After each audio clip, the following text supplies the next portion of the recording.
നമുക്കൊരുമിച്ച് 2 കോരിന്തി 11 അധ്യായത്തിലേക്ക് പോകാം. 2 കോരിന്ത്യർ 11 അധ്യായത്തിൽ അതിൻ്റെ 2 വാക്യം. ഞാൻ നിങ്ങളെക്കുറിച്ച് ദൈവത്തിൻ്റെ എരിവോടെ എരിയുന്നു. ഞാൻ ക്രിസ്തു എന്ന ഏക പുരുഷന് നിങ്ങളെ നിർമ്മല കന്യകയായി ഏൽപ്പിപ്പാൻ വിവാഹ നിശ്ചയം ചെയ്തിരിക്കുന്നു. ഇവിടെ സഭയെ കാന്തയോട് ഉപമിക്കുകയാണ്. ഇവിടെ പൗലോസ് ഒരപ്പോസ്തലൻ എന്ന നിലയിൽ ഈ കാന്തയെ ക്രിസ്തുവിനെ ഫരമേൽപ്പിക്കുകയാണ്. അവനിവിടെ പറയുന്ന അവൻ്റെ ഭാരം, ഞാൻ നിങ്ങളെ കർത്താവിനെ ഏൽപ്പിക്കുമ്പോൾ നിങ്ങൾ നിർമ്മലമായ ഒരു കന്യകയായിരിക്കണം. ആത്മീകമായ അതിൻ്റെ അർത്ഥം, നിങ്ങൾ പാപത്താലോ ലോകത്താലോ പിശാചിനാലോ കളങ്കിതരാകരുത്. ഈ കാര്യങ്ങളാണ് നിങ്ങളെ വഷളാക്കി കളയാൻ കഴിയുന്നത്. അത് നിങ്ങളെ ഒരു ആത്മീയ വ്യഭിചാരിയാക്കി മാറ്റും. വേശ്യ എന്നാണ് വേദപുസ്തകം അതിനെക്കുറിച്ച് പറയുന്നത്. ക്രിസ്തുവിന് വേണ്ടിയത് നിർമ്മലമായ ഒരു കന്യകയാണ്. CFCയുടെ ആരംഭം മുതൽ നമ്മൾ ഊന്നിപ്പറയുന്ന കാര്യം ഇതാണ്. നമ്മളെ CFCയിലുള്ള സഹോദരി സഹോദരന്മാരെ പണിയാൻ ആഗ്രഹിക്കുന്നു. ഇവിടെ പറയുന്നത് പോലെ ഒരു നിർമ്മല കന്യകയാണ്. അവൻ വരുമ്പം ഈ നിർമ്മല കന്യകയെ അവനെ ഫരമേൽപ്പിക്കാനാണ്. എന്നാൽ പിന്നെയും അവൻ തുടർന്ന് പറയുകയാണ് 2 കോരിന്തി 11 അധ്യായം 3 വാക്യത്തിൽ, എന്നാൽ സർപ്പം ഹവ്വയെ ഉപായത്താൽ ചതിച്ചതുപോലെ നിങ്ങളുടെ മനസ്സ് ക്രിസ്തുവിനോടുള്ള ഏകാഗ്രതയും നിർമ്മലതയും വിട്ട് വഷളായി പോകുമോ എന്ന് ഞാൻ ഭയപ്പെടുന്നു. എന്തിൽ നിന്നാ? ക്രിസ്തുവിനോടുള്ള ആ ഏകാഗ്രതയിൽ നിന്നും നിർമ്മലതയിൽ നിന്നും. അവൻ എങ്ങനെ അത് ചെയ്യുന്നത്? എങ്ങനെയാണ് അവൻ ഹവ്വായെ വഞ്ചിച്ചത്? എന്നാൽ ഇന്നവൻ വഞ്ചിക്കുന്നത് ഇവിടെ ഇതിൻ്റെ 4 വാക്യത്തിൽ, 2 കോരിന്തി 11 4 വാക്യത്തിൽ, അവൻ നിങ്ങളെ വഞ്ചിക്കുന്നത് മറ്റൊരു യേശുവിനെ കാണിച്ചാണ്. അതുപോലെ മറ്റൊരു ആത്മാവിനെ പ്രാപിപ്പാൻ അവൻ നിങ്ങളെ ഉത്സാഹിപ്പിക്കും. മറ്റൊരു സുവിശേഷത്തിൽ വിശ്വസിപ്പിച്ചുകൊണ്ട്, മറ്റൊരു യേശുവിനെ കാണിച്ചുകൊണ്ട്, മറ്റൊരു ആത്മാവിനെ, മറ്റൊരു സുവിശേഷം. ഇങ്ങനെയാണ് ക്രിസ്ത്യാനികളെ അവൻ അനേക വർഷങ്ങളായി വഞ്ചിച്ചുകൊണ്ടിരിക്കുന്നത്. കഴിഞ്ഞ 2000 വർഷങ്ങളായിട്ട്. അപ്പോസ്തലന്മാരുടെ ആ കാലം മുതൽ. പൗലോസ് ഇത് എഴുതിയത് പെന്തക്കോസ്തിന് ശേഷം 20 വർഷം കഴിഞ്ഞാണ്. അപ്പോൾ തന്നെ പെന്തക്കോസ്ത് നാൾ കഴിഞ്ഞ് 20 വർഷം കഴിഞ്ഞപ്പോൾ തന്നെ ഈ പെന്തക്കോസ്തിന് ശേഷമാണ് 120 പേരുടെ ആ യഥാർത്ഥ സഭയുണ്ടായത്. എന്നാൽ 20 കൊല്ലത്തിന് ശേഷം പൗലോസ് കൊരിന്ത്യരോട് പറയുകയാണ്, ഇപ്പോൾ തന്നെ ആളുകൾ മറ്റൊരു യേശുവിനെയും മറ്റൊരു ആത്മാവിനെയും മറ്റൊരു സുവിശേഷം പ്രസംഗിക്കുകയാണ്. ഇന്നും അത് സംഭവിച്ചുകൊണ്ടിരിക്കുകയാണ്. എൻ്റെ പ്രിയ സഹോദരി സഹോദരന്മാരെ, ഒരു കർത്താവിൻ്റെ ദാസൻ എന്ന തലത്തിൽ നിങ്ങളുടെ മേൽ എനിക്ക് ഉത്തരവാദിത്വം ഉള്ളതുകൊണ്ട് എൻ്റെ ഹൃദയത്തിലെ ഭാരം, എനിക്ക് കഴിയുന്നതിൻ്റെ പരമാവധി ഞാൻ പരിശ്രമിക്കുന്നത് നിങ്ങളെ വഞ്ചനയിൽ നിന്ന് എങ്ങനെ രക്ഷിക്കാൻ കഴിയുമെന്നാണ്. ഈ മറ്റൊരു സുവിശേഷത്തിൽ നിന്നും, മറ്റൊരു യേശുവിൽ നിന്നും, മറ്റൊരു ആത്മാവിൽ നിന്നും. ഇത് നമുക്ക് ഓരോന്നായിട്ടൊന്ന് പരിശോധിച്ച് നോക്കാം. എന്താണ് മറ്റൊരു സുവിശേഷം എന്ന് പറഞ്ഞാൽ? ഇന്ന് ഈ ലോകത്തിൽ പ്രസംഗിച്ചുകൊണ്ടിരിക്കുന്നത് യഥാർത്ഥ സുവിശേഷം സ്വീകരിക്കാൻ കഴിയുന്നത് മാനസാന്തരത്തിൽ കൂടി അതുപോലെ വിശ്വാസത്താലുമാണ്. ഈ 2 കാര്യം ഓർത്തിരിക്കുക. അപ്പോസ്തല പ്രവൃത്തി 20 നിങ്ങൾ വായിച്ചു നോക്കിയാൽ അപ്പോസ്തലൻ എന്താ പ്രസംഗിക്കുന്നത്? അപ്പോസ്തല പ്രവൃത്തി 20 പൗലോസ് പറയുന്നത്, താൻ എവിടൊക്കെ പോയോ അവിടൊക്കെ. 21 വാക്യം. അപ്പോസ്തല പ്രവൃത്തി 20 21 വാക്യം. അവൻ പറയുന്ന മുഴു ലോകത്തോടും, അത് യഹൂദന്മാരാകട്ടെ യഹൂദന്മാരല്ലാത്ത ആളുകളോടും അവൻ ഒരു സന്ദേശമേ ഉള്ളൂ, മാനസാന്തരവും വിശ്വാസവും. മാനസാന്തരം എന്ന് പറഞ്ഞാൽ 180 ഡിഗ്രി തിരിയുന്നതാണ്. ലോകത്തിലേക്കും പാപത്തിലേക്കും നിങ്ങൾ തിരിഞ്ഞവരായിരുന്നു. അതിൽ നിന്ന് നിങ്ങൾ 180 ഡിഗ്രി തിരിയുന്നു. പാപം ഇപ്പം നിങ്ങളുടെ പുറകിലാണ്. പിശാചിൽ നിന്ന് നിങ്ങൾ തിരിഞ്ഞു. ലോകത്തിൻ്റെ ആകർഷണവും നിങ്ങളുടെ പുറകിലാണ്. അതാണ് മാനസാന്തരം എന്ന് പറഞ്ഞാൽ. പട്ടാളത്തിൽ അവർ പറയുന്ന പോലെ എബൌട്ട് ടേൺ എന്ന് പറഞ്ഞാൽ നിങ്ങളിപ്പം നിൽക്കുന്ന ദിശയ്ക്ക് നേരെ എതിരായിട്ട് തിരിയുന്നതാണത്. മാനസാന്തരത്തിൻ്റെ ഏറ്റവും നല്ല ഉദാഹരണമാണ് ഇത്. ഞാൻ നിങ്ങളോട് എല്ലാവരോടും ചോദിക്കട്ടെ, ഇവിടുന്ന് നമുക്ക് തുടങ്ങാം. നമ്മൾ വായിച്ച 21 വാക്യത്തിൽ അവൻ പറയുന്നത്, ഒന്നാമത് ദൈവത്തിങ്കിലേക്കുള്ള മാനസാന്തരം, അതിനുശേഷം കർത്താവിലുള്ള വിശ്വാസം. അതാണ് ആ വാക്യം പറയുന്നത്. ഇത് രണ്ട് കാര്യങ്ങളാണ് ദൈവം ഇതിനെ തമ്മിൽ യോജിപ്പിച്ചു. വിവാഹ ശുശ്രൂഷയിൽ നാം കേൾക്കുന്നത് പോലെ ദൈവം യോജിപ്പിച്ച ഭാര്യയും ഭർത്താവിനെയും തമ്മിൽ പിരിക്കാൻ പാടില്ല. ഞാൻ പറയും, മാനസാന്തരവും വിശ്വാസവും ദൈവം യോജിപ്പിച്ചതാണ്. ഈ സുവിശേഷം പ്രസംഗിക്കുന്ന ആരും അതിനെ തമ്മിൽ വേർപിരിക്കാൻ പാടില്ല. എന്നാൽ ഇന്ന് പ്രസംഗിക്കുന്ന മറ്റൊരു സുവിശേഷം അതെന്താണ്? വിശ്വാസം. മാനസാന്തരം നഷ്ടപ്പെട്ടു. അതൊരു ചെറിയ മിസ്റ്റേക്ക് അല്ല. നിങ്ങളുടെ കാലുകളിൽ ഒന്ന് മുറിച്ച് മാറ്റിയാലും ഒരു കാലുകൊണ്ട് നടക്കാൻ പറ്റും. അല്ല, ഇത് അതിലും ഗുരുതരമായ കാര്യമാണ്. നിങ്ങൾ മരിക്കും. കാരണം നിങ്ങളുടെ ശരീരത്തിൻ്റെ പകുതി തന്നെ മുറിച്ച് മാറ്റുകയാണ്. മാനസാന്തരം ഒരു വശം, വിശ്വാസം മറുവശം. നിങ്ങൾ ഒരു വശം മുറിച്ച് കളഞ്ഞാൽ എന്ത് സംഭവിക്കും? നിങ്ങൾ മരിക്കും. അതാണ് മറ്റൊരു സുവിശേഷം. ഞാൻ നിങ്ങളോട് ചോദിക്കട്ടെ, നിങ്ങൾ സുവിശേഷം കേട്ടപ്പം നിങ്ങൾ കേട്ടത് ഇതാണോ? യേശു കർത്താവിനെ വിശ്വസിക്കുക, അവനെ സ്വീകരിക്കുക, നീ സ്വർഗത്തിൽ പോകും. അത് സുവിശേഷത്തിൻ്റെ പകുതിയാണ്. ഇത് നിങ്ങൾ ആ വാക്യത്തിൻ്റെ ആദ്യ ഭാഗം ചെയ്ത ശേഷമാണ്. അത് പാപത്തിൽ നിന്ന് തിരികെയാണ്. കാരണം നാം എല്ലാം തെറ്റായ ദിശയിലേക്കാണ് പോകുന്നത്. നാം ജനിച്ചപ്പം മുതൽ നാം പോയിക്കൊണ്ടിരുന്ന ദിശ ലോകത്തിനും പാപത്തിനും പിശാചിൻ്റെ വഴിയിലുമായിരുന്നു. അങ്ങനെയാണ് നാം അനേക വർഷങ്ങൾ വളർന്നു വന്നത്. പിന്നെ യേശു നമ്മുടെ പാപത്തിനായിട്ട് മരിച്ചെന്ന് നമ്മൾ കേട്ടു. ഉയർത്തെഴുന്നേറ്റെന്ന് നമ്മുടെ ഹൃദയത്തിൽ വരാൻ ആഗ്രഹിക്കുന്നത്. എന്നാൽ നാം തെറ്റായ ദിശയിലാണ് പോയിക്കൊണ്ടിരുന്നത്. ആ ദിശയിൽ പോകുന്ന നമുക്കെങ്ങനെ യേശുവിനെ സ്വീകരിക്കാൻ കഴിയും? അതിന് തിരിയണം. യഥാർത്ഥത്തിൽ നിങ്ങൾ എത്ര പേര് സത്യത്തിൽ ഈ തിരിയൽ നടത്തിയിട്ടുണ്ട്? പാപത്തിൽ നിന്നുള്ള ഈ തിരിയൽ. ഞാൻ ചോദിക്കുന്നത്, ഈ പാപത്തിൽ നിന്ന് മുഴുവൻ രക്ഷപ്പെട്ടോന്നല്ല, അതിന് സമയമെടുത്തെന്ന് വരും. അതിൽ നിന്ന് തിരിഞ്ഞിട്ടുണ്ടോ? പാപം വിട്ടുകളയാനായിട്ടുള്ള ഒരാഗ്രഹമുണ്ടോ? കർത്താവ് ഇങ്ങനല്ല പറയുന്നത്, എല്ലാ പാപവും വിട്ടിട്ട് എൻ്റെ അടുക്ക് വരിക അല്ല. എന്നാൽ കർത്താവ് പറയുന്നത്, നിൻ്റെ ജീവിതത്തിലുള്ള എല്ലാ പാപത്തിൽ നിന്നും രക്ഷപ്പെടാനുള്ള ഒരു ആഗ്രഹം നിനക്കുണ്ടായിരിക്കണം. എങ്കിലേ രക്ഷ നിനക്ക് കിട്ടൂ. ഇതാണ് നമ്മൾ CFCയിൽ പ്രസംഗിക്കുന്നത്. പാപമെന്ന് നിനക്കറിയാവുന്ന എല്ലാ പാപത്തിൽ നിന്നും രക്ഷപ്പെടാൻ നിനക്ക് ആഗ്രഹമില്ലെങ്കിൽ നിനക്ക് രക്ഷപ്പെടാനായിട്ട് കഴിയുകയില്ല. അതിനുള്ള ആഗ്രഹം 50%, 80% അല്ല, 100%. വീണ്ടും ഞാൻ പറയാം, നീ അതിൽ നിന്നെല്ലാം രക്ഷപ്പെട്ടു എന്നല്ല, എന്നാൽ അതിൽ നിന്ന് രക്ഷപ്പെടാനുള്ള ഒരു യഥാർത്ഥ ആഗ്രഹം ഉണ്ടായിരിക്കണം. ഒരു തീവ്രമായ ആഗ്രഹം, അതിനായിട്ടുള്ളൊരു വാഞ്ച. ദൈവത്തിന് ദുഃഖം വരുന്ന എല്ലാ കാര്യങ്ങളിൽ നിന്നും എനിക്ക് രക്ഷപ്പെടണം എന്നുള്ള ആഗ്രഹം. അതാണ് മാനസാന്തരം. തിരിയുക. അല്ലെങ്കിൽ നീ തെറ്റായ ഒരു ദിശയിലാണ് ഓടുന്നത്. മാരത്തോൺ ഓട്ടം ഈ വഴിയിലാണ് ഓടേണ്ടത്. നീ ഓടുന്നത് എതിരായ ദിശയിലാണ്. നീ ആ വഴിയിൽ ഓടുകയും ഞാൻ യേശുവിൽ വിശ്വസിക്കുന്നത് പറയുകയും ചെയ്താൽ നീ എത്തണമെന്ന് ദൈവം വിചാരിക്കുന്നിടത്ത് നീ എത്തത്തില്ല. ഓട്ടമോടേണ്ടത് ഈ ദിശയിലാണ്. അതുകൊണ്ട് ഒന്നാമത് നീ ചെയ്യേണ്ടത് തിരിയുകയാണ്. തിരിയാതെ നീ ഓടിക്കൊണ്ടിരുന്നാൽ തെറ്റായ ദിശയിലായിരിക്കും നീ ഓടുന്നത്. അതാണ് മാനസാന്തരം. ഇന്ന് വളരെയധികം പ്രസംഗിക്കുന്ന മറ്റൊരു സുവിശേഷം, അത് യേശുവിൽ വിശ്വസിക്കാമെന്ന് മാത്രമാണ്. അത് കേൾക്കാൻ നല്ലതാണ്, എന്നാൽ അത് പൂർണ്ണ സുവിശേഷമല്ല, പകുതി സുവിശേഷമാണ്. പലരും ഇതിനാൽ വഞ്ചിക്കപ്പെടുന്നു. നമ്മുടെ സഭയിൽ നമ്മളത് പൂർണ്ണമായിട്ടും പ്രസംഗിക്കുന്നു. മാനസാന്തരപ്പെടുക, എന്നിട്ട് വിശ്വസിക്കുക. രക്ഷിക്കപ്പെടാനായിട്ട് യേശുവിൻ്റെ ക്രൂശിൽ കൂടെ അല്ലാതെ മറ്റൊരു വഴിയുമില്ല. അവൻ ഉയർത്തെഴുന്നേറ്റെന്ന് നാം വിശ്വസിക്കുന്നു. ഈ ജീവനുള്ള യേശു നമ്മളിൽ ജീവിക്കുന്നു. അനേക ആളുകൾ പറയാറുണ്ട്, യേശുവെ എൻ്റെ ജീവിതത്തിലേക്ക് വരണേ എന്ന്. ഈ മനംതിരിയലില്ലാതെ തന്നെ കർത്താവെ എല്ലാ പാവവും വിട്ടൊഴിയാൻ എനിക്ക് ആഗ്രഹമുണ്ടെന്ന് പറയാതെ അവരുടെ ജീവിതത്തിൽ കർത്താവ് വന്നെന്ന് ഞാൻ വിശ്വസിക്കുന്നേ ഇല്ല. CFCയിലിരിക്കുന്ന അനേക ആളുകൾ യഥാർത്ഥത്തിൽ വീണ്ടും ജനിച്ചവരല്ല. കർത്താവ് മടങ്ങി വരുമ്പം അവർക്ക് വലിയ ഞെട്ടലുണ്ടാവും. ഇപ്രകാരമുള്ള ആരെങ്കിലും ഇന്നിവിടെ ഇരിപ്പുണ്ടെങ്കിൽ ഞാൻ നിങ്ങളോട് പറയട്ടെ, കർത്താവെ അങ്ങയെ ദുഃഖിപ്പിക്കുന്ന എന്തെങ്കിലും എൻ്റെ ജീവിതത്തിൽ ഉണ്ടെങ്കിൽ ഞാനത് പൂർണ്ണമായിട്ടും വിട്ടുകളയാൻ ആഗ്രഹിക്കുന്നുവെന്ന് കർത്താവിനോട് പറയുക. ഒരിക്കലും ആത്മാർത്ഥമായിട്ട് നിങ്ങളത് പറഞ്ഞിട്ടില്ലെങ്കിൽ യേശുവിൻ്റെ നാമത്തിൽ ഞാൻ പറയട്ടെ, നീ വീണ്ടും ജനിച്ചവൻ അല്ല. നിന്നെ തന്നെ വഞ്ചിക്കരുത്. ഞാൻ പറഞ്ഞ ശരിയാണെന്ന് ആ ന്യായവിധി നാളിൽ നിനക്ക് മനസ്സിലാവും. എന്നാൽ നിനക്കത് സംഭവിക്കരുതെന്ന് ഞാൻ ആഗ്രഹിക്കുന്നു. നീ നിത്യതയിൽ ദൈവരാജ്യത്തിലായിരിക്കണമെന്ന് ഞാൻ ആഗ്രഹിക്കുന്നു. അതുകൊണ്ട് യേശുവിൻ്റെ നാമത്തിൽ ഞാൻ അപേക്ഷിക്കുകയാണ്. നീ ഒരിക്കലും അത് ചെയ്തിട്ടില്ലെങ്കിൽ ഇന്ന് കർത്താവിനോട് പറയുക, നിന്നെ അപമാനിക്കുന്ന എൻ്റെ ജീവിതത്തിലുള്ള എല്ലാ കാര്യത്തിൽ നിന്നും, നിന്നെ ദുഃഖിപ്പിക്കുന്ന എല്ലാ കാര്യവും വിട്ടുകളയാൻ ഞാൻ ആഗ്രഹിക്കുന്നു. ചെറുപ്പക്കാരെ, ഇത് ഏറ്റുപറയുക. നിങ്ങളുടെ ജീവിതത്തിനൊരു പുതിയ തുടക്കമുണ്ടാകട്ടെ. CFCയുടെ ഈ ആനിവേഴ്സറി ദിവസത്തിൽ കർത്താവെ, അങ്ങയെ ദുഃഖിപ്പിക്കുന്ന എല്ലാ കാര്യത്തിൽ നിന്നും ഞാൻ മാനസാന്തരപ്പെടാൻ ആഗ്രഹിക്കുന്നു. അതിൽ നിന്ന് തിരിയാനായിട്ട് കർത്താവെ, അവിടുന്ന് എന്നെ സഹായിക്കണേ.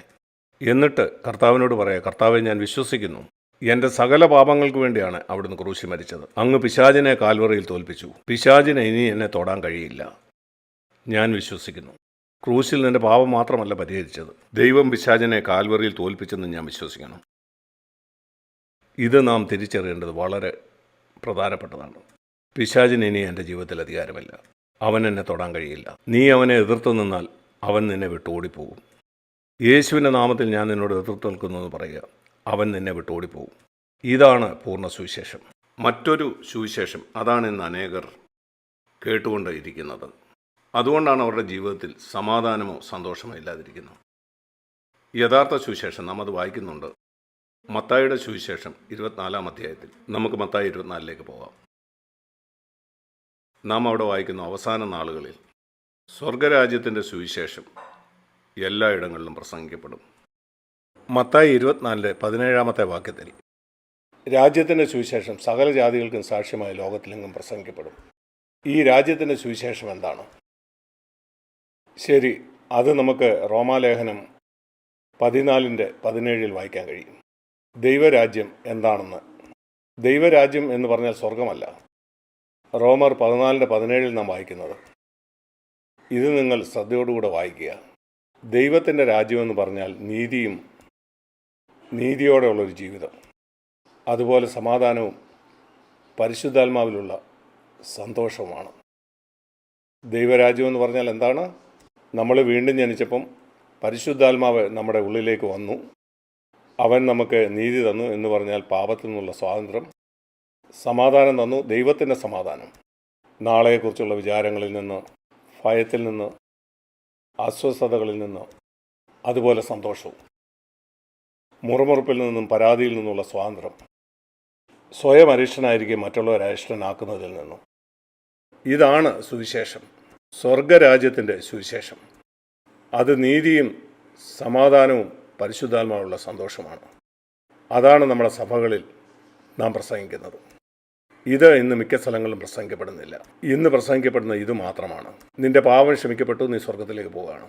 എന്നാൽ നീ പരാജയപ്പെട്ടവനായി ജീവിക്കുന്നു. എല്ലായ്പ്പോഴും ഭാര്യയും ഭർത്താവിലും തമ്മിൽ കോപിക്കുന്നു. യേശു വരുന്നതുവരെ അങ്ങനെ തന്നെ ജീവിക്കുന്നു. യേശു വരുമ്പോൾ ഞാൻ സ്വതന്ത്രൻ. അതൊരു വഞ്ചനയാണ്. അല്ല, അങ്ങനെയല്ല. യേശു നമ്മളെ നീതിമാന്മാരാക്കാനാണ് വരുന്നത്. അവൻ നിന്റെ ജീവിതത്തിൽ സമാധാനം കൊണ്ടുവരും, നിന്റെ കുടുംബത്തിലും സമാധാനം കൊണ്ടുവരും, നിന്റെ ജീവിതത്തിലും കുടുംബജീവിതത്തിലും അവൻ സന്തോഷം കൊണ്ടുവരും. സ്വർഗരാജ്യം എന്താണെന്നാണ് റോമർ 14:17 നാം വായിച്ചത്. നീതിയും സമാധാനവും പരിശുദ്ധാത്മാവുള്ള സന്തോഷവുമാണ്. മത്തായി 24 നാം വായിച്ചത്, രാജ്യത്തിൻ്റെ ഈ സുവിശേഷം സകല ലോകത്തിലും പ്രസംഗിക്കപ്പെടുന്നതാണ്. ലോകാവസാനത്തിന് മുമ്പ് ഈ സുവിശേഷം പ്രസംഗിക്കാനാണ് ദൈവം നമ്മളെ വിളിച്ചത്. അതുകൊണ്ട് പിശാച് മറ്റൊരു സുവിശേഷം പ്രസംഗിക്കുന്നത് നിങ്ങൾ കേൾക്കുമ്പോൾ എന്താണത്? നിങ്ങളോട് പറയും, പ്രയാസപ്പെടേണ്ട, നീ സ്വർഗത്തിലേക്ക് പോകണം. നീ എപ്പോഴും പാപത്താൽ തോൽപ്പിക്കപ്പെടും. നീ എപ്പോഴും അരിഷ്ടനും പരാതിപ്പെടുന്നവനും വഴക്കുണ്ടാക്കുകയൊക്കെ ചെയ്യും. നാളെക്കുറിച്ചൊക്കെ നീ എപ്പോഴും വിചാരമുള്ളവനായിരിക്കും. നിന്റെ ഉള്ളിൽ കയ്പ് വരാം. അതൊരു സുവിശേഷമല്ല, അതൊരു വഞ്ചനയാണ്. ഇതാണ് നീ വിശ്വസിക്കുന്നതെങ്കിൽ പിശാചിൻ്റെ ഈ തന്ത്രത്തെ നീ പൊളിക്കുക. പിശാചിനോട് പറയുക, പിശാചെ, ഈ പോഷ്ക്ക് ഞാൻ തള്ളിക്കളയുന്നു. നിങ്ങളുടെ ജീവിതത്തെ മാറ്റാനായിട്ട് പരിശുദ്ധാത്മാവോട് പറയുക. അതാണ് മറ്റൊരു സുവിശേഷം. ഇവിടെ എന്താണ് നാം വായിക്കുന്നത്? നമുക്ക് തിരിച്ച് 2 കൊരിന്ത്യർ 11 പോകാം. ഈ 2 കൊരിന്ത്യർ 11 അധ്യായത്തിൽ മറ്റൊരു യേശുവിനെക്കുറിച്ച് നാം വായിക്കുന്നു. മറ്റൊരു യേശു, ദൈവവചനം പറയുന്ന യേശു അല്ലത്. ദൈവവചനത്തിൽ പറയുന്ന യേശു ദൈവം മനുഷ്യനായി ഇറങ്ങി വന്നതിനെ പറ്റിയാണ്. നമുക്ക് ഒരു മാതൃകയാകേണ്ടതിന്. എന്നെ വിശ്വസിക്കാമെന്ന് മാത്രമല്ല അവൻ പറഞ്ഞത്. സുവിശേഷം നിങ്ങൾ വായിച്ചാൽ എന്നിൽ വിശ്വസിക്കാമെന്ന് അവൻ എത്ര പ്രാവശ്യം പറഞ്ഞിട്ടുണ്ട്? മിക്ക സമയത്തും അവൻ പറഞ്ഞു, എന്നെ അനുഗമിക്കുക, എന്നെ അനുഗമിക്കുക, എന്നെ അനുഗമിക്കുക എന്നാണ്. ക്രൂശ് എടുത്തുകൊണ്ട് എന്നെ വിശ്വസിക്കുക എന്നാണോ? അല്ല, തൻ്റെ ക്രൂശ് എടുത്ത് എന്നെ അനുഗമിക്കട്ടെ എന്നാണ്. യഥാർത്ഥ യേശു നമ്മളോട് പറയുന്നത് തന്നെ വിശ്വസിക്കാമെന്ന് മാത്രമല്ല, തന്നെ അനുഗമിക്കാമെന്ന് കൂടിയാണ്. നീ വിശ്വസിക്കുന്ന യേശു, അവനെ വിശ്വസിച്ചാൽ മാത്രം മതിയെങ്കിൽ അത് യഥാർത്ഥ യേശു അല്ല. കാരണം യഥാർത്ഥ യേശു അവനെ അനുഗമിക്കാനും പറയുന്നുണ്ട്. എല്ലാവരും അവനെ അനുഗമിക്കണമെന്ന് അവൻ ആഗ്രഹിക്കുന്നു. ഇന്ന് ഞാൻ നിങ്ങളോട് ചോദിക്കുന്ന ചോദ്യം ഇതാണ്: നിങ്ങളുടെ ദൈനംദിന ജീവിതത്തിൽ നിങ്ങൾ യേശുവിനെ അനുഗമിക്കുന്നതിനാണോ? നിങ്ങളത് കേട്ടില്ലെങ്കിൽ ഞാൻ നിങ്ങളെ കുറ്റപ്പെടുത്തുന്നില്ല. ഈ സഭയിൽ ഞങ്ങൾ അതാണ് പ്രസംഗിക്കുന്നത്. മറ്റ് പല സഭകളും അത് പ്രസംഗിക്കുന്നില്ല. മറ്റൊരു യേശുവിനാണ് അവർ പ്രസംഗിക്കുന്നത്. അവനെ അനുഗമിക്കേണ്ട ആവശ്യമില്ല. നിങ്ങൾക്ക് ഇഷ്ടമുള്ള പോലെ ജീവിക്കാൻ അനുവദിക്കും, മരിക്കുമ്പോൾ നിങ്ങളെ സ്വർഗത്തിലും കൊണ്ടുപോകും. അത് പിശാചിൻ്റെ വഞ്ചനയാണ്. മറ്റൊരു യേശു, ദൈവവചനത്തിൽ നാം പ്രസംഗിക്കുന്ന യേശു, അവനെ അനുഗമിക്കാനാണ് നമ്മളോട് പറയുന്നത്. ദൈവവചനം പറയുന്നത് 1 യോഹന്നാൻ 2-ാം അധ്യായം, യോഹന്നാൻ എഴുതിയ 1-ാമത്തെ ലേഖനം നിങ്ങളുടെ വേദപുസ്തകത്തിൻ്റെ അവസാന ഭാഗത്താണ്. അതിൻ്റെ 2-ാം അധ്യായത്തിൽ ഇങ്ങനെയാണ് നാം വായിക്കുന്നത്. നിങ്ങൾ പറയുകയാണ് നിങ്ങൾ ക്രിസ്തുവിലാണ്. ശ്രദ്ധിക്കുക, 1 യോഹന്നാൻ 2-ാം അധ്യായം 6-ാം വാക്യം.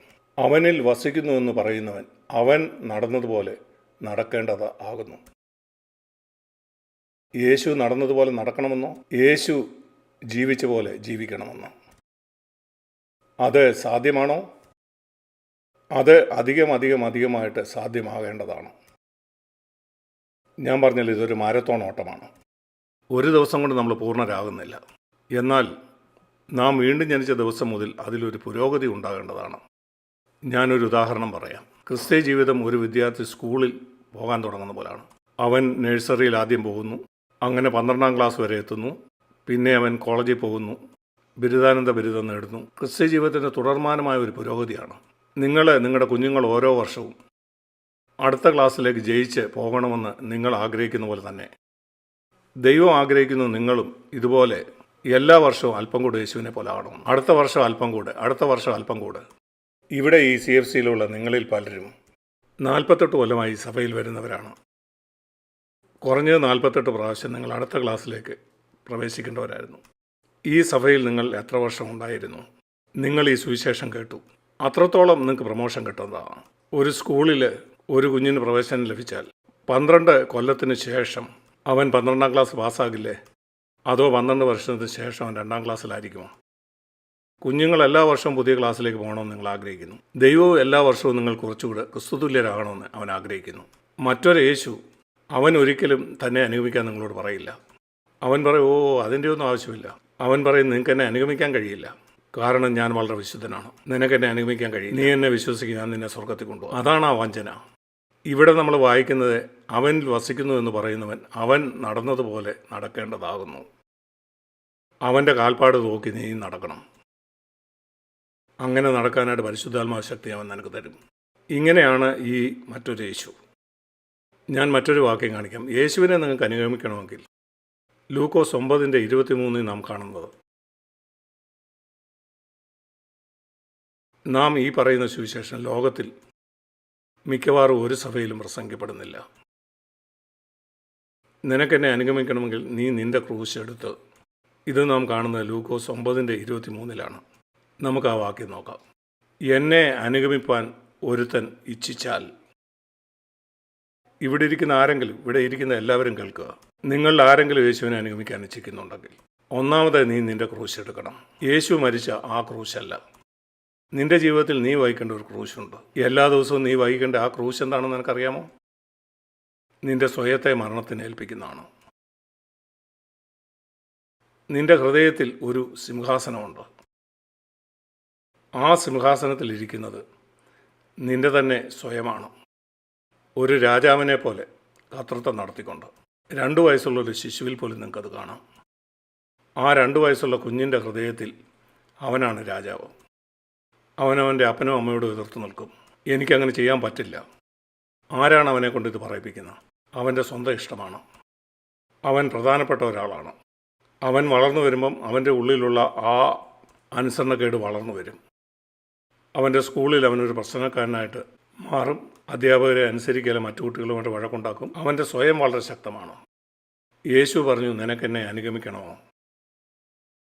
ഈ സ്വയത്തെ മരിപ്പിക്കാനായിട്ട് ഞാൻ എൻ്റെ ശക്തി നിൻ്റെ ഉള്ളിൽ പകരും.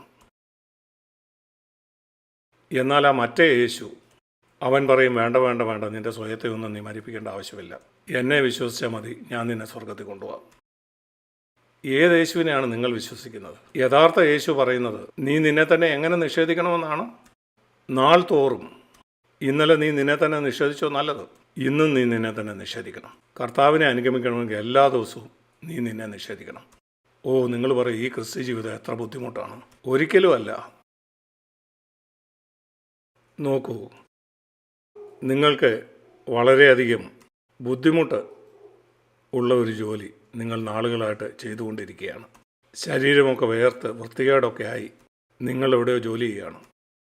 അങ്ങനെ ഇരിക്കുമ്പോൾ നിങ്ങൾക്ക് കുളിക്കാനായിട്ട് ഒരവസരം കിട്ടിയാൽ നിങ്ങൾക്ക് വളരെ സന്തോഷം തോന്നത്തില്ലേ? അതാണ് ഈ ക്രൂശ് എടുക്കുക എന്ന് പറയുന്നതിൻ്റെ അർത്ഥം. ഈ സ്വയത്തെ നിങ്ങൾ നിഷേധിക്കുക, അതിനെ മരിപ്പിക്കുക, അത് നിങ്ങളുടെ ദൈവത്തെയും ദൂരേക്ക് കളയുക. നിങ്ങളൊരു സ്വർഗീയ കുളി കുളിക്കുകയാണ്. അങ്ങനെ നിങ്ങൾ ശുദ്ധരായി. അതാണ് യേശു പറയുന്നത്. അതൊരു വളരെ പ്രയാസമായിട്ട് തോന്നുന്നു. അശുദ്ധി മാറ്റുന്ന ഒരു പ്രയാസമാണോ? വൃത്തിഹീനമായിരിക്കുന്നതല്ലേ ബുദ്ധിമുട്ട്? ഒരു ദിവസം മുഴുവൻ ജോലി ചെയ്തിട്ട് നിങ്ങളിൽ എത്ര പേര് വൃത്തികേടായിരിക്കാൻ ആഗ്രഹിക്കുന്നു? നിങ്ങൾ ശുദ്ധരായിരിക്കാൻ ആഗ്രഹിക്കുന്നില്ലേ? അതാണ് ക്രൂശ് എടുക്കുമ്പോൾ സംഭവിക്കുന്നത്. ഈ വൃത്തികെട്ട സ്വയത്തിൽ നിന്ന് നാം പുറത്തു വരികയാണ്. പകരം യേശുവിൻ്റെ ജീവൻ നമ്മിൽ നിന്ന് പുറപ്പെടാൻ നാം അനുവദിക്കുകയാണ്. നോക്കൂ, ദൈവം നമുക്ക് തിരഞ്ഞെടുപ്പിനൊരു അവസരം തരികയാണ്. നിനക്ക് യേശുവിനെ പിൻഗമിക്കണമോ? എല്ലാ ദിവസവും നീ ഈ തിരഞ്ഞെടുപ്പെടുക്കണം. ഇവിടെ എന്താ പറയുന്നത്? ദിനം പ്രതി. 25 കൊല്ലം മുമ്പ് യേശു എൻ്റെ ഹൃദയത്തിൽ വരണമെന്ന് നീ പറഞ്ഞു എന്നുള്ളതല്ല. ഈ 25 കൊല്ലം നീ എന്ത് ചെയ്തുകൊണ്ടിരിക്കുകയായിരുന്നു? നിങ്ങളൊരു 16 വയസ്സുള്ള ഒരു കുട്ടിയോട് ചോദിച്ചാൽ സ്കൂളിൽ നീ എന്ത് ചെയ്തുകൊണ്ടിരിക്കുകയാണ്? ഞാൻ 1-ാം ക്ലാസ്സിൽ പഠിക്കുന്നു. 10 കൊല്ലം മുമ്പ് ഞാൻ സ്കൂളിൽ ചേർന്നതാണ്. 10 കൊല്ലമായിട്ട് നീ എന്ത് ചെയ്തുകൊണ്ടിരിക്കുകയായിരുന്നു? ഞാൻ എല്ലാ ദിവസവും സ്കൂളിൽ പോകുമായിരുന്നു. ഏത് ക്ലാസ്സിലാണ് നീ ഇപ്പോൾ? ഞാൻ 1-ാം ക്ലാസ്സിലാണ്. നിൻ്റെ കുഞ്ഞാണത് പറയുന്നതെങ്കിൽ നിനക്ക് സന്തോഷമുണ്ടാകുമോ? എന്നാൽ ഇങ്ങനെയാണ് അനേക ക്രിസ്ത്യാനികൾ. സഹോദര, 10 വർഷം മുമ്പ് നീ തോൽപ്പിക്കപ്പെട്ടിരുന്ന അതേ പാപത്തിൽ നീ ഇപ്പോഴും നിൻ്റെ വീട്ടിൽ തോൽപ്പിക്കപ്പെട്ടുകൊണ്ടേ ഇരിക്കുകയാണോ? സഹോദര, 10 കൊല്ലം മുമ്പ് ഞാൻ എൻ്റെ ഭാര്യയോട് കോപിക്കുമായിരുന്നു, എന്നാൽ ഇപ്പോഴും ഞാൻ എൻ്റെ ഭാര്യയോട് കോപിച്ചുകൊണ്ടിരിക്കുകയാണ്. നീ ഏത് ക്ലാസ്സിലാണ് പഠിക്കുക? 10 കൊല്ലമായിട്ട് നീ 1-ാം ക്ലാസ്സിൽ തന്നെ ഇരിക്കുകയാണ്. നീ എന്ന് ജയിച്ച് 2-ാം ക്ലാസ്സിലെത്തും? മറ്റൊരു യേശു, അവൻ തന്നെ അനുഗമിക്കാൻ നിങ്ങളോട് പറയുന്നില്ല. അവൻ പറയുന്നത് ഇത്രയേ ഉള്ളൂ: നീ മരിക്കുമ്പോൾ ഞാൻ നിന്നെ സ്വർഗത്തിൽ കൊണ്ടുപോകാം. ഇതൊരു വ്യാജ സുവിശേഷമാണ്. ഇത് മറ്റൊരു യേശുവാണ്. യഥാർത്ഥ യേശു, അവൻ നമുക്ക് മുമ്പേ ഈ ഓട്ടം ഓടിത്തീർത്തവനാണ്. എബ്രായ ലേഖനം 12-ാം അധ്യായത്തിൽ അവിടെ നമ്മൾ വായിക്കുന്ന പ്രകാരമാണ്. ഇത് യഥാർത്ഥ യേശുവാണ്. എബ്രായർ 12:2. വിശ്വാസത്തിൻ്റെ നായകനും പൂർത്തി വരുത്തുന്നതിനായി യേശുവിനെ നോക്കുക.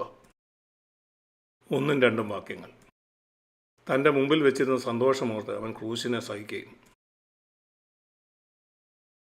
യേശു ക്രൂശ് വഹിച്ചിരുന്നു. ദിനം പ്രതി അവൻ ക്രൂശ് വഹിച്ചിരുന്നു. ആ ക്രൂശ് വഹിക്കാതെ അവൻ ക്രൂശ് സഹിക്കാനായിട്ട് നിങ്ങളോട് പറയുമോ?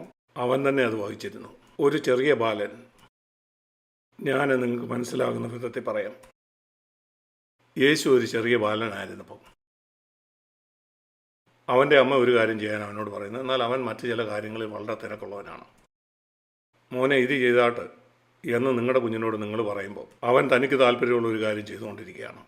നിങ്ങളിൽ എത്ര പേരുടെ മകനോ മകളോ ഇപ്രകാരം പറയും, ശരി അമ്മേ, ഞാനത് വന്ന് ചെയ്യാം. അങ്ങനെ ഒരു കുഞ്ഞ് നിങ്ങൾക്കുണ്ടെങ്കിൽ നിങ്ങൾ ഭാഗ്യവാനാണ്. കാരണം നമ്മുടെ എല്ലാവരുടെയും മക്കൾ, അവരുടെ ഉള്ളിലൊരു കാര്യമുണ്ട്. അവർ പറയും, നിൽക്കി അരമണിക്കൂർ കഴിഞ്ഞ് വന്ന് ചെയ്യാം. അല്ല മോനെ, വന്നേ, ഇല്ലില്ല, അല്ല അരമണിക്കൂർ ഒന്ന് കാത്തേ. എല്ലാ കുട്ടികളുടെ ഉള്ളിൽ ഇതുപോലെ ഒരു മത്സരമുണ്ട്. ഇത് തന്നെയാണ് മുതിർന്നവരായ നാം ദൈവത്തോടും പറയുന്നത്. ഇല്ലില്ല, എനിക്കിപ്പോൾ അത് ചെയ്യാൻ പറ്റില്ല. എന്നാൽ യേശു അങ്ങനെ ആയിരുന്നില്ല. യോഹന്നാന്റെ സുവിശേഷം 6-ാം അധ്യായത്തിൽ നമുക്ക് പോവാം. 38-ാം വാക്യം. ക്രൂശ് എടുക്കുക എന്ന് പറഞ്ഞാൽ എന്താണെന്ന് നിങ്ങൾക്ക് അറിയാമോ? അതിൻ്റെ ഏറ്റവും നല്ല സൂത്രവാക്യം ഇതാണ്. ക്രൂശ് എടുക്കുക എന്നുള്ളതിൻ്റെ ഏറ്റവും നല്ല ഉദാഹരണം യോഹന്നാന്റെ സുവിശേഷം 6-ാം അധ്യായം അതിൻ്റെ 38-ാം വാക്യം. യേശു പറഞ്ഞു, ഞാൻ സ്വർഗത്തിൽ നിന്ന് വന്നത് ഇത് കേൾക്കുക, എൻ്റെ ഇഷ്ടം ചെയ്യാനല്ല, എന്നെ അയച്ചവൻ്റെ ഇഷ്ടം ചെയ്യാനാണ്. ക്രൂശ് എടുക്കുക എന്ന് പറയുന്നതിൻ്റെ അർത്ഥം ഇതാണ്. ഒരു വാക്കിൽ പറഞ്ഞാൽ എൻ്റെ ഇഷ്ടം ചെയ്യാതിരിക്കുന്നതാണ്. അതാണ് ക്രൂശ് എടുക്കുക എന്ന് പറഞ്ഞാൽ. അതുകൊണ്ട് ദിനം പ്രതി ക്രൂശ് എടുക്കണമെന്ന് യേശു പറയുമ്പോൾ അവൻ പറയുന്നത് നിൻ്റെ ഇഷ്ടമല്ല, പിതാവിൻ്റെ ഇഷ്ടം ചെയ്യണമെന്നാണ്. ദൈവത്തെ പ്രസാദിപ്പിക്കുന്ന അത് ചെയ്യുക. കള്ളം പറയാൻ നീ പരീക്ഷിക്കപ്പെടുമ്പോൾ അതുകൊണ്ട് നിനക്ക് അല്പം പണം കിട്ടാം, കള്ളം പറഞ്ഞുകൊണ്ട് ഏതെങ്കിലും പ്രയോജനം കിട്ടിയെന്ന് വരാം. കർത്താവ് പറയുന്നു, അങ്ങനെ അരുത്. അതുകൊണ്ട് നിനക്ക് പ്രയോജനം വരാം, നിനക്കൊരു പ്രൊമോഷൻ കിട്ടിയെന്ന് വരാം, നിനക്ക് അല്പം പണം കിട്ടിയെന്ന് വരാം. എന്നാൽ ആ കള്ളം പറയുമ്പം നീ നിൻ്റെ ആത്മീയ ജീവിതത്തെ നശിപ്പിക്കുകയാണ്. നീ 1-ാം ക്ലാസ്സിൽ നിന്ന് നഴ്സറിയിലേക്ക് മടങ്ങിപ്പോവുകയാണ്. അങ്ങനെ നീ തുടർന്നാൽ സ്കൂളിൽ നിന്ന് തന്നെ നീ വെളിയിലാവും. പല ക്രിസ്ത്യാനികൾക്കും സംഭവിക്കുന്ന ഇതാണ്. അവർ സ്കൂളിൽ നിന്ന് വളർന്ന് കോളേജിലേക്ക് പോകേണ്ടതിന് പകരം അവർ പുറകോട്ട് കിൻഡർ ഗാർഡനിലും അവിടുന്ന് സ്കൂളിൻ്റെ വെളിയിലേക്ക് ആവുകയാണ്. കാരണം അവർ പരീക്ഷിക്കപ്പെടുമ്പോൾ അവരവരുടെ ഇഷ്ടം ചെയ്യുകയാണ്. എനിക്കതുകൊണ്ട് ചില പ്രയോജനമുണ്ടായി. തെറ്റായ പ്രമാണത്തിൽ ഞാൻ ഒപ്പിട്ടപ്പം ചില പ്രയോജനം എനിക്ക് കിട്ടി. നിൻ്റെ സ്വന്തം ഇഷ്ടത്തെ ത്യജിക്കുക. ഞാൻ പറയട്ടെ, ദൈവം നിന്നെ മാനിക്കും. ഞാൻ എൻ്റെ സ്വന്തം അനുഭവത്തിൽ നിന്നാണ് പറയുന്നത്. ഇന്ത്യൻ നേവിയിൽ ഞാൻ പല വർഷങ്ങൾ ജോലി ചെയ്തു. പലപ്പോഴും തെറ്റായ കാര്യങ്ങൾ ചെയ്യാനായിട്ട് ഞാൻ പരീക്ഷിക്കപ്പെട്ടപ്പോൾ, അതൊരു പ്രമോഷൻ കിട്ടാനോ പണം സമ്പാദിക്കാനോ തെറ്റായ ഒരു പ്രസ്താവനയിൽ ഒപ്പിടാനോ ഞാൻ പറഞ്ഞു ഇല്ല. എൻ്റെ മുതിർന്ന ഓഫീസർമാരോട് ഞാൻ പറഞ്ഞിട്ടുണ്ട്, സാറേ ക്ഷമിക്കണം, ഞാനൊരു ക്രിസ്ത്യാനിയാണ്, എനിക്കത് ചെയ്യാൻ കഴിയില്ല. നിങ്ങൾ ആരെങ്കിലും നിങ്ങളുടെ മുതിർന്ന ഓഫീസർമാരോട് ഇപ്രകാരം പറഞ്ഞിട്ടുണ്ടോ? സാറേ എനിക്കതിന് കഴിയില്ല, ഞാനൊരു ക്രിസ്ത്യാനിയാണ്. എൻ്റെ മിലിറ്ററിയിലുള്ള മുതിർന്ന ഓഫീസർമാരോട് ഒന്നിൽ കൂടുതൽ പ്രാവശ്യം ഞാൻ പറഞ്ഞിട്ടുണ്ട്. അവരെന്നോട് കോപിച്ചു, ശരി, എന്നാൽ കർത്താവ് എന്നിൽ സന്തോഷിച്ചു. ഒരിക്കൽ അരമണിക്കൂർ കൊണ്ട് എൻ്റെ ജോലി സ്ഥലത്ത് നിന്ന് മറ്റൊരിടത്തേക്ക് ഞാൻ ട്രാൻസ്ഫർ ചെയ്തു. കാരണം എൻ്റെ മനസാക്ഷിക്ക് വിരുദ്ധമായിട്ട് ചെയ്യാനായിട്ട് ഞാൻ അനുവദിച്ചില്ല. അവർ പറഞ്ഞ തെറ്റായ ഒരു കാര്യം ഞാൻ ചെയ്യാത്തതുകൊണ്ട് അവർക്ക് എന്നെ ശിക്ഷിക്കാൻ കഴിയില്ല. കാരണം അവർക്കറിയാം ഞാൻ പറഞ്ഞത് ശരിയാണെന്നുള്ള കാര്യം. എന്നാൽ അവർക്കെന്നെ ഒരു സ്ഥലത്തു നിന്ന് മറ്റൊരു സ്ഥലത്തേക്ക് മാറ്റാം, എൻ്റെ ജീവിതം അല്പം കൂടെ ദുരിതപൂർണ്ണമാക്കാൻ. എന്നാൽ അതെന്നെ ശക്തനാക്കി. എനിക്ക് 23 വയസ്സേ ഉള്ളൂ, അതെന്നെ ശക്തനാക്കി. എന്തുകൊണ്ടാണ് നമ്മൾ പലരും ബലഹീനരായിരിക്കുന്നത്? ഇതുപോലെയുള്ള ശോധനകളും പരിശോധനകളും ഉണ്ടാകുമ്പോൾ നിങ്ങൾ വഴങ്ങിക്കൊടുക്കുന്നു, എന്നിട്ട് തെറ്റായ കാര്യം ചെയ്യുന്നു. എന്നാൽ ഇന്നു മുതൽ ആ ഉയർന്ന നിലവാരത്തിലേക്ക് പോവുക. നീതിയായത് മാത്രമേ ഞാൻ ചെയ്യൂ. ഞാൻ എൻ്റെ ഇഷ്ടം ചെയ്യത്തില്ല, എൻ്റെ പിതാവിൻ്റെ ഇഷ്ടം ചെയ്യും. യോഹന്നാൻ 6:38. ദയവായിട്ട് തോർത്തിരിക്കുക. ഇതാണ് ക്രൂശിൻ്റെ യഥാർത്ഥാർത്ഥം. നീ പോയി കുറച്ച് വെള്ളം കോരിക്കൊണ്ടുവരിക. 12 വയസ്സുള്ള യേശുവിനോട് അവൻ്റെ അമ്മ പറയുകയാണ്. അവൻ പറയും, അമ്മേ ശരി. അവൻ ഒരു പക്ഷെങ്കിൽ കൂട്ടുകാരോടൊപ്പം കളിച്ചുകൊണ്ടിരിക്കുകയായിരിക്കാം. അവൻ അവിടെ അത് നിർത്തി ബക്കറ്റ് എടുത്തുകൊണ്ട് വെള്ളം കോരിക്കൊണ്ട് വന്ന് അവൻ്റെ അമ്മയ്ക്ക് അവൻ കൊടുക്കുമായിരുന്നു. ഇതുപോലെയുള്ള കൊച്ചു കൊച്ചു കാര്യങ്ങൾ. അവൻ്റെ 4 ഇളയ സഹോദരന്മാർ അവനോട് മല്ല് കെട്ടിയാൽ അവൻ തിരിച്ചൊന്നും ചെയ്യില്ലായിരുന്നു. അവിടെ ഒന്നും അവൻ അവൻ്റെ ഇഷ്ടം ചെയ്ത് കാണുകയില്ല. സ്വന്തം ഇഷ്ടം തിരിച്ചു മല്ലടിക്കുക എന്നുള്ളത്. എന്നാൽ അവൻ അവനൊരു ഇഷ്ടം ചെയ്തില്ല. എന്നാൽ അവൻ പിതാവിൻ്റെ ഇഷ്ടം ചെയ്തു. ചെറിയ പ്രായത്തിൽ തന്നെ നിങ്ങളുടെ കുഞ്ഞുങ്ങളെ ഇത് അനുഗമിക്കാൻ പഠിപ്പിക്കുക. അങ്ങനെയെങ്കിൽ നിങ്ങളുടെ കുഞ്ഞുങ്ങൾ വളർന്നു വരുമ്പോൾ അവർ ദൈവത്തെ സേവിക്കുന്നവരായിരിക്കും. മറ്റൊരു യേശുവിനെ നമുക്ക് അനുഗമിപ്പാൻ കഴിയില്ല. അവർ പറയും അവൻ ദൈവമാണ്, അവനെ അനുഗമിക്കാൻ കഴിയില്ല. ശരിയാണ്, അവൻ ദൈവമായിരുന്നു, എന്നാൽ അവനൊരു മനുഷ്യനായി വന്നു. ഒരു മനുഷ്യനായി അവൻ ജീവിച്ചു, മനുഷ്യനെ പോലെ പരീക്ഷിക്കപ്പെട്ടു, ഒരു മനുഷ്യനായി അതിനെ ജയിച്ചു. നോക്കൂ, എബ്രായ ലേഖനം 4-ാം അധ്യായത്തിൽ എബ്രായർ 4 അതിൻ്റെ 15-ാം വാക്യം. ഇവിടെ കാണുന്നത് നമ്മുടെ മഹാപുരോഹിതൻ നമ്മുടെ ബലഹീനതയിൽ സഹതാപം കാണിപ്പാൻ കഴിയാത്തവനല്ല. അവൻ നമുക്ക് തുല്യമായി സകലത്തിലും പരീക്ഷിക്കപ്പെട്ടവനത്രേ. നമ്മളെപ്പോലെ എല്ലാ കാര്യത്തിലും അവനും പരീക്ഷിക്കപ്പെട്ടു, എന്നാൽ അവൻ പാപം ചെയ്തില്ല. അവൻ ജയിച്ച ആ കൃപ അവൻ നമുക്ക് തന്നു. 16-ാം വാക്യം. ഈ കൃപ നമ്മളും പ്രാപിക്കുന്നെങ്കിൽ നമുക്കും ജയിക്കാൻ കഴിയും. നമ്മളെപ്പോലെ വന്ന ഒരു യേശുവിനെയാണ് നാം പ്രസംഗിക്കുന്നത്. എന്നിട്ടും അവൻ പാപം ചെയ്തില്ല. 48 കൊല്ലം മുമ്പ് CFC ആരംഭിച്ചപ്പം ഈ കാര്യം മനസ്സിലാക്കിയത് എന്നെ വളരെയധികം സഹായിച്ചു. ഞാൻ മനസ്സിലാക്കിയ ഏറ്റവും വലിയ സത്യമാണ്, യേശു എന്നെപ്പോലെ ഈ ലോകത്തിൽ വന്നു. അവൻ പരീക്ഷിക്കപ്പെട്ടു. പരിശുദ്ധാത്മാവിൻ്റെ ശക്തിയാൽ അവൻ അതിനെ ജയിച്ചു. ഇനിയും ഞാൻ ആ 3-ാമത്തെ കാര്യം നിങ്ങളോട് പങ്കുവയ്ക്കാം. അത് മറ്റൊരാത്മാവാണ്. ഇന്ന് ലോകത്തിൽ പ്രസംഗിക്കപ്പെടുന്ന മറ്റൊരു സുവിശേഷമുണ്ട്, മറ്റൊരു യേശുവുണ്ട്, അതുപോലെ മറ്റൊരാത്മാവുമുണ്ട്. മറ്റൊരാത്മാവ് എന്താണ്? നിന്നെ ശുദ്ധീകരിക്കാൻ കഴിയാത്തൊരാത്മാവ്. നിങ്ങൾ ആരോടെങ്കിലും ചോദിച്ചേ, എന്താണ് ഒരു ദുരാത്മാവ് ഒരു മനുഷ്യനോട് ചെയ്യുന്നത്? അവനെ ദുഷ്ടനാക്കും. ഒരശുദ്ധാത്മാവ് ഒരു മനുഷ്യനോട് ചെയ്യുന്നത് എന്തായിരിക്കും? അവനെ അശുദ്ധനാക്കും. നിങ്ങളൊരു ക്രിസ്ത്യാനിയുടെ അടുക്കൽ ചെന്ന് ചോദിച്ചേ, പരിശുദ്ധാത്മാവ് ഒരു മനുഷ്യനിൽ എന്താണ് ചെയ്യുന്നത്? അവനെ കൊണ്ട് അന്യഭാഷ പറയിപ്പിക്കും. അത് ചവറാണ്. പരിശുദ്ധാത്മാവ് പ്രാഥമികമായിട്ട് ചെയ്യുന്ന അതല്ല. ഒരുപക്ഷെ അന്യഭാഷയുടെ വരം അവൻ ചിലർക്ക് നൽകും. നിങ്ങൾ നിങ്ങളുടെ ബുദ്ധി ഉപയോഗിച്ച് ഒന്ന് ചിന്തിച്ച് നോക്കിക്കേ. ഒരു ദുരാത്മാവ് ഒരു മനുഷ്യൻ എന്താണ് ചെയ്യുന്നത്? അവനെ ദുഷ്ടനാക്കും. ഒരു അശുദ്ധാത്മാവ് ഒരു മനുഷ്യനെ അശുദ്ധനാക്കും. ഇനിയും പറയൂ, പരിശുദ്ധാത്മാവ് ഒരു മനുഷ്യനിൽ എന്തായിരിക്കും ചെയ്യുന്നത്? 10 വയസ്സുള്ളൊരു കുട്ടിയും പറയുന്നത് അവനെ അശുദ്ധനാക്കും. എന്നാൽ ഇന്ന് ലോകത്തിൽ പ്രസംഗിക്കപ്പെടുന്ന മറ്റൊരാത്മാവുണ്ട്. ആ ആത്മാവ് നിന്നെ വിശുദ്ധനാക്കില്ല. അത് നിനക്ക് ആവേശം തരും, നിന്നെ ഇളക്കി മറിക്കും, സ്തുതിക്കാൻ സഹായിക്കും, എന്നാൽ നിന്നെ വിശുദ്ധിയിലേക്ക് നടത്തത്തില്ല. അതാണ് മറ്റൊരാത്മാവ്. അവർ പോകുന്ന ആ സഭയിൽ ഞായറാഴ്ച രാവിലെ അവർ വളരെ ഉച്ചത്തിൽ ദൈവത്തെ സ്തുതിക്കും. അവർ ചിന്തിക്കുന്നു അവർ ദൈവത്തെ സ്തുതിക്കണം. അതൊരു വഞ്ചനയാണ്.